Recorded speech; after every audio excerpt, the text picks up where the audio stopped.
වහන්සේ විනය පිටකේ පෙන්නනවා. කවුරු හරි කෙනෙක් එයා කියනවා නම් එයා මෙහෙම ඵලයකටපත් වෙලා ඉන්නවා. එයා කියනවා නම් එයා රහත්ත්වයටපත් වෙලා කියලා හිතන්නකො. මම රහත් වෙලා කියලා. බුදුරජාණන්සේ විනය පිටකේම පෙන්නනවා උපසම්පදා සීලෙත් ඇති වෙනවා භික්ෂුවක් නම් කියලා.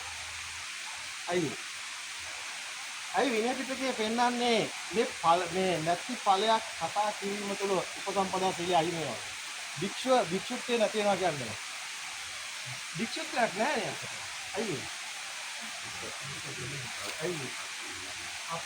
අපිට එහෙම දෙයක් වෙලා නැතුව අපි කියනවා කියන්නේ අපි ඉන්නේ දෘෂ්ටියක.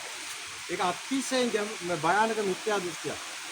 ඒකට හේතුව මගේ ආත්ම ඝනත්වය වැඩි නිසායි මම ඵලයකට කැමති. ඒතකොට මගේ ආත්ම ඝනත්වය වැඩි නම් තණ්හාව වැඩි නම් එයා ඵලයක් හිතේ තියාගෙන තණ්හාව වැඩියෙන් එයාගේ මතු වෙනවා. අයියේ කීර්ති ප්‍රශංසා ලාභ සත්කාර වැඩුම් පිදුම් නේද? ඊළඟ මේවා ඔක්කොටම දිජු වෙනවා. ඒතකොට මේ ඵලයක් කියනකොට මොකද වෙන්නේ? බුදුනාහස කියන්නේ ඒකයි ඒ තරම් භයානක දෙයක් ලෝකේ නැහැ.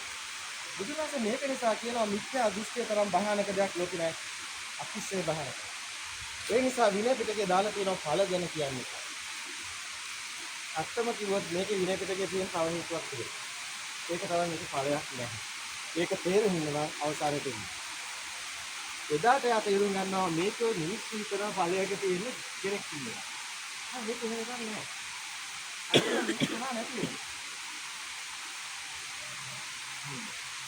දැන් Taman තේරුම් ගන්න ඕනේ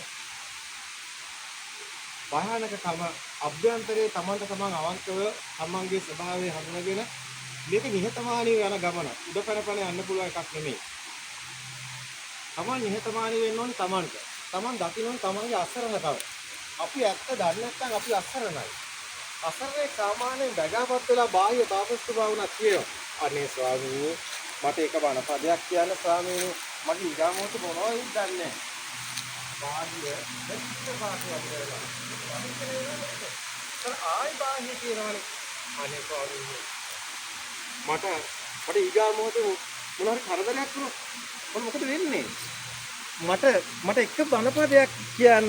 ඒතර බුදුන් වහන්සේ ආයිමත් කියනවා. බාහ්‍ය මම දැන් කිව්වනේ. මම ඉතින් දෙන්න මම පිට පාටේ වදිනවා.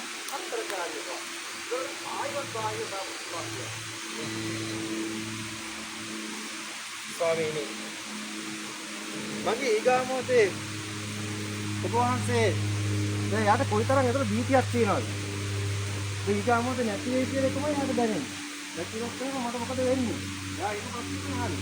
මට මොකද වෙන්නේ දැන් මේ මොකටද ප්‍රශ්නේ තියෙනවා. දැන් මම නැත්නම් මට මොකද වෙන්නේ?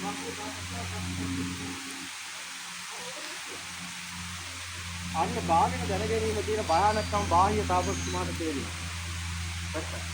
බාහ්‍ය තාපස්තුමාට තේරෙන මේක අති භයානකයි. මම දන්නේ නැහැ මොකද වෙන්නේ කියලා.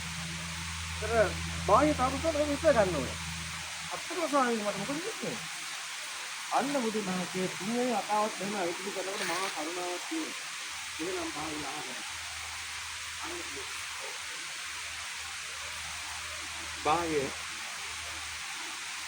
වික්ඛේ වික්ඛමත්තම් බහිස්සති සුතේ සුතමත්තම් බහිස්සති මුතේ මුතමත්තම් බහිස්සති විඤ්ඤාතේ විඤ්ඤාතමත්තම්.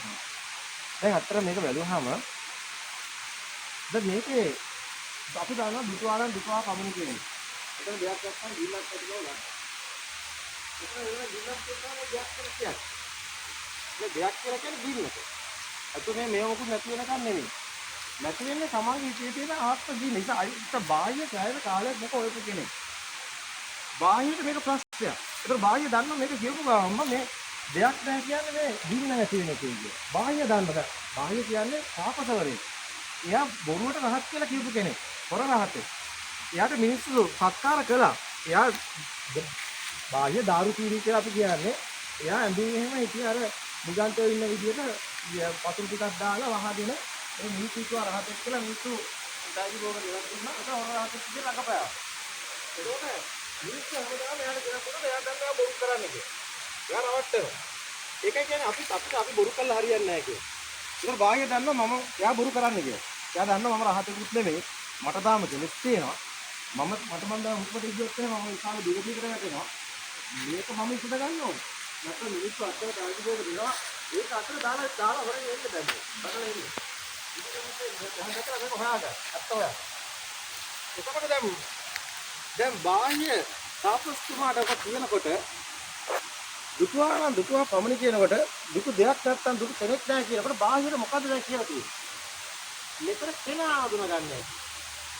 හොඳට බලන්න.